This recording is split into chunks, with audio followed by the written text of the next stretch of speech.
নমস্কাৰ পুনৰ এটা নতুন ভিডিঅ'লৈ আৰু এটা নতুন অনুষ্ঠানলৈ আপোনালোক সকলোকে জনাইছোঁ স্বাগতম। জীৱনত বহুত মানুহ লগ পোৱা যায়, তাৰ অন্যতম হৈছে বন্ধু। বন্ধু বিষয়ে যিমান কম তাত চাগে কমেই হ'ব, কিয়নো বন্ধু এনেকুৱা এটা নাম বা এটা শব্দ যি মা দেউতা পিছতে বন্ধু। সুখতো থাকে দুখতো থাকে।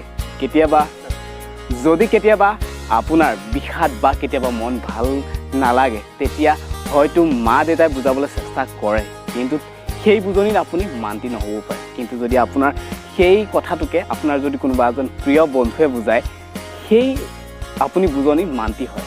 আৰু কেতিয়াবা যদি আপোনাৰ দুখ বা আৱেগত থাকে, তেনেস্থলত আপোনাৰ কি হয়, বন্ধুৱে যেতিয়া বুজনি দিয়ে সেই বুজনিত আপুনি মান্তি হয়।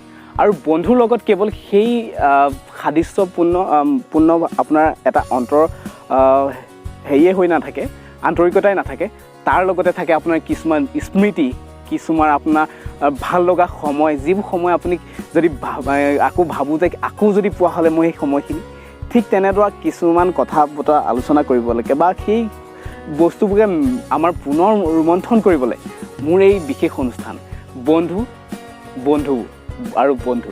গতিকে আজি আমি এটা বৰ সুন্দৰ প্ৰাকৃতিক পৰিৱেশৰ মাজত আছোঁ, য'ত কেৱল যদি আপোনালোকে কেমেৰা লেন্সত যদি দেখা পায়, দূৰ দূৰণিলৈকৈ এই সোণসেৰীয়া সোৱণশিৰিখন বৈ গৈছে। আৰু কাষতে যদি আছে চাৰিওফালে হালধীয়া হৈ আছে সৰিয়হ। গতিকে এই এক সুন্দৰ পৰিৱেশত আমি আজি আছোঁ। আৰু আজি আমাৰ অনুষ্ঠানৰ এজন বন্ধু আছে, তেখেতৰ লগতো আপোনালোকক চিনাকি কৰাই দিম, বহুত বাৰ্তালাপ কৰিম। গতিকে আহকচোন আমাৰ সেই অনুষ্ঠানৰ মাজলৈ যাওঁ।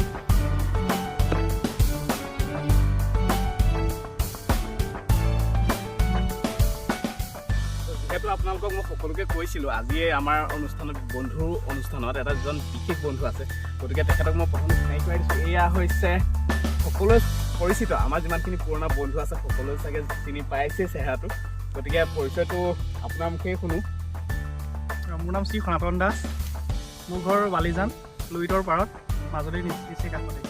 গতিকে সেইখিনি আছিলে তেখেতৰ বৰ্তমান পৰিচয়। আৰু আমি যিসকল বন্ধুৱে আমাক এই অনুষ্ঠানটো চাই আছে, তেখেতৰ বিষয়ে চাগে ভালকৈ গম পাইছে আৰু বেছিকৈ নকওঁ। কিন্তু অন্যতম এজন প্ৰিয় বন্ধুৰ ভিতৰত সনাতন আমি ঘৰত আমি সকলোৱে দুদু বুলি মাতোঁ। এতিয়া বৰ্তমান কিহৰ বৃত্তিৰ লগত জড়িত হৈ আছে আপুনি সেই কথাটোও জানিম। বৰ্তমান শিক্ষকতাৰ লগত সনাতন ব্যস্ত হৈ আছে আৰু বহু দিন ধৰি লগ পোৱা নাছিলোঁ। আৰু বিশেষকৈ যেতিয়া আমি মাজুলীলৈ যাওঁ তেতিয়া তেখেতক লগ পাওঁ। বাৰু কথা বতৰা আমি পাতি স্বাগতম জনাইছোঁ মোৰ এই বিশেষ অনুষ্ঠানলৈ। গতিকে আৰু কথা বতৰা পাতি থাকিম। গতিকে কলেজীয়া জীৱনৰ পিছৰ পৰা বুলি আমি সি মাজুলীলৈ গুচি গ'ল, আমি ইয়াতে তাৰ কেতিয়াবা বহুত কথা আমি মিছ কৰোঁ, যিখিনি আমি কলেজীয়া জীৱনত দুষ্টামি কৰিছিলোঁ বা কিছুমান নকৰিবলগীয়াও কাম কৰিছিলোঁ, সেই বস্তুবোৰ আমি আজি বাৰু বহুত দিনৰ মূৰত লগ পাইছোঁ। কেনেকুৱা লাগিছে? ভাল লাগিছে আজি। আৰু বিশেষকৈ বহুতখিনি বন্ধু আছিলে যিখিনি আমি বৰ্তমান নাই বা তেখেতলোকৰ বিভিন্ন কৰ্মসূচী বিভিন্ন জেগাত আছে। বাৰু প্ৰথমতে এতিয়া কথাটো আৰম্ভ কৰোঁ। এনেকুৱা কিবা এটা মুহূৰ্ত মনত আছেনে, যিটো মুহূৰ্ত বন্ধুত্ব আমি সেই পুৰণা কলেজীয়া দিনত কৰা মনত আছেনে? যেনেকৈ যদি মই এটা মনত পেলাই দিব পাৰোঁ বাৰু, সেইটো আছিলে যে আমি যে ক'ত এদিন যে লগৰ এটা ঘৰত যে কিবা দত গান খাবলৈ গৈছিলোঁ। গতিকে সেই দিনবোৰ খুব ভাল আছিলে, হয়নে? কচুতলি ন? গতিকে তেনেকুৱাও আছিলে। আৰু আমি তাত 10খনমান বাইক গৈছিলোঁ নেকি? 10খনমান আছিলে, প্ৰায় 20টা লৈছিলোঁ। আৰু আমি তাত দত গান খাবলৈকে ইয়াৰ পৰা লখিমপুৰৰ পৰা প্ৰায় মহৰিকে বাছিলোঁ।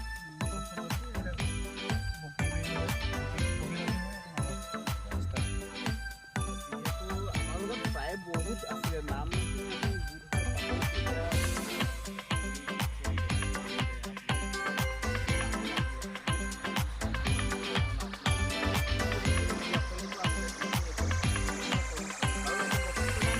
তোমাৰ বিষয়ে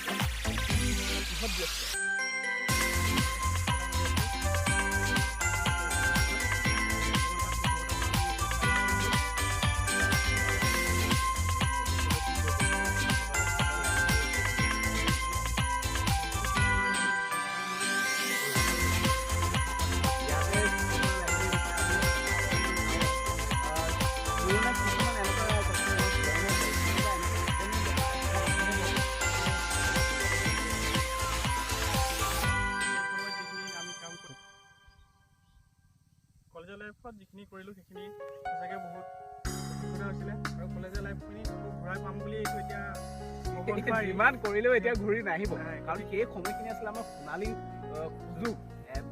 মানে জীৱনত মানে এটাই সময় পাইছোঁ, আমি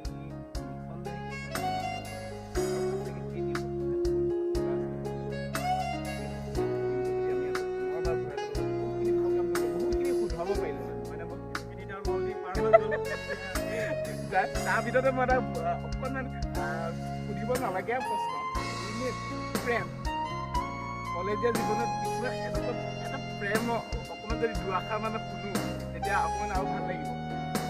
আমি বহুতখিনি ক'ৰবাত গৈছোঁ, তাৰ যদি এটা মনত থকা কথা যদি আমি হেৰি কৰোঁ,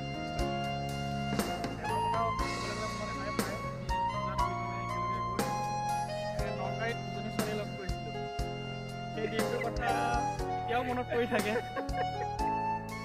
গতিকে এই আৰু তাত কি কি কৰা হৈছিলে সেইখিনি বাৰু আমি ভিতৰলৈ গভীৰতালৈ নাযাওঁ, কিয়নো সেইবোৰ দেখিব লাগিলে বহুত ডাঙৰ আকৌ কথা হৈ যাব। অলৰেডি সিহঁতে এতিয়া বিয়া পাতিছে, গতিকে সেইখিনি ক'লে আৰু প্ৰব্লেমত পৰিব লাগিব।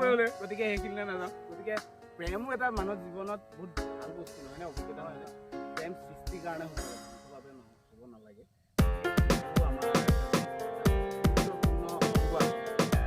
ঠিক আছে বাৰু, সেইখিনি কথা এতিয়া আৰু কেতিয়াবা বহুত লগ পোৱা যায় নে বাৰু?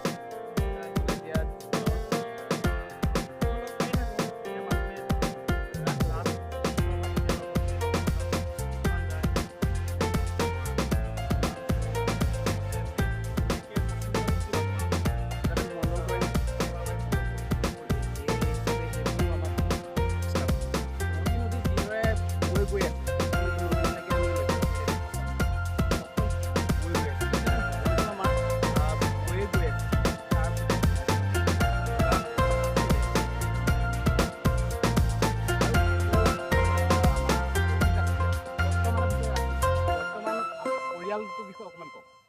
বৰ্তমান মই বিয়া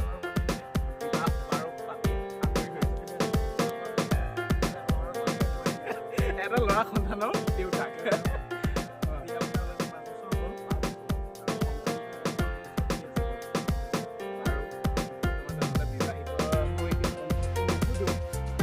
এইটো অনুভৱ যিসকলে বুজিছে তেখেতলোকে গম পাবই যে বিয়া পতাৰ পিছত তেখেতলোকৰ দায়িত্ব হওক তেনেকুৱা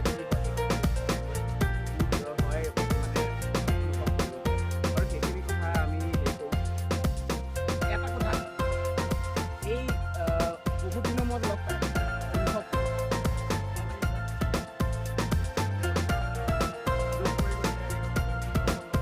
আৰু এটা কথা যে আমি পুৰণা দিন বেছিকৈ পাতোঁ যে আমি কি কি কৰিছিলোঁ, ক'লৈ গৈছিলোঁ, কি খাইছিলোঁ, এনেধৰণে এই কথাবোৰ বেছি ভাল লাগে। আৰু আজি বিশেষকৈ এই অনুষ্ঠানটোত এইটো কাৰণে ভাল লাগিছে, আমি সোণখেৰীয়া সোৱণশিৰিৰ পাৰত আছোঁ। যিফালে মই যদি কেমেৰা লেন্সত দেখাব বিচাৰোঁ যে ইমান এটা সুন্দৰ পৰিৱেশ, য'ত নিৰৱধিকভাৱে নদীখন বৈ গৈ আছে, এই দৃশ্যটো আপ্লুত কৰিছে। গতিকে আজি বিশেষকৈ এই অনুষ্ঠানটোৰ কাৰণে মই সনাতনক বিশেষকৈ বহুত ধন্যবাদ জ্ঞাপন কৰিছোঁ। আৰু এটা কথা মই ইয়াতে কি হ'ল, মই সেই কথাটো নক'লে নহ'ব। সনাতন এজ মোৰ ভাল বন্ধু নহয়, সি মোৰ সখীও হয়। গতিকে সেই কথাটো কি হ'ল, গতিকে সেইটো এটা জনালোঁ সখী হয়। গতিকে বাৰু যিয়ে নহওক, আজি অনুষ্ঠানটো অহাৰ কাৰণে অশেষ ধন্যবাদ। এনেদৰে সদায় থাকোঁ, মই থাকোঁ আৰু যিসকল বন্ধু বান্ধৱী আজি এই অনুষ্ঠানটো চাই আছে তেখেতলোকে কমেণ্টত জনাবচোন কি কথা আমাৰ সেই দিনটোৰ কথা আছিলে, তেখেতলোকৰ কিবা কথা মনত পৰিছে যদি কমেণ্টত জনাব। আৰু এনেকুৱা অনুষ্ঠানত পুনৰবাৰ নতুন এজন বন্ধু লগ পাম, তাৰ কাৰণে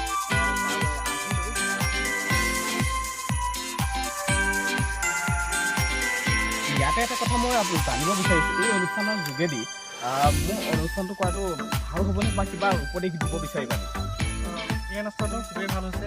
ইয়াৰ জৰিয়তে আমাৰ যিখিনি স্মৃতি আৰু লগতে বন্ধু বান্ধৱীসকলৰ সংযোগ বাঢ়িব, আৰু ইয়াৰ জৰিয়তে আমি বহুতো আগৰ যিখিনি স্মৃতি আছিলে সেইখিনি আমি ৰোমন্থন কৰিব পাৰিম, আৰু তোমাৰ অনুষ্ঠানটো খুবেই ভাল হৈছে।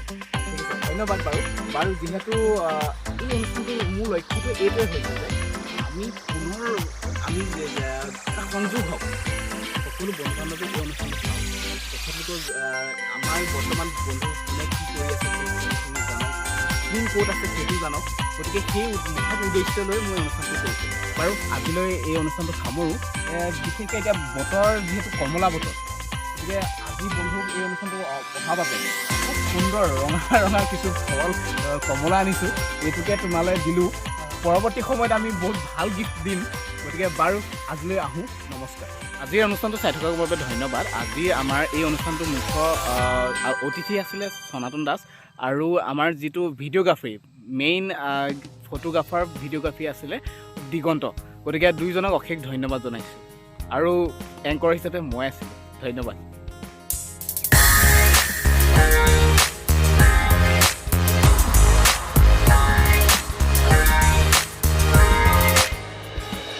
더는 참을 수 없을 것 같아 매번 거짓말로 흔들어 난 나를 모든 게 다 상처로 남아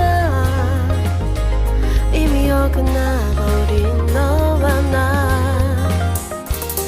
하루하루 쌓여가고 있는 식어버린 내 맘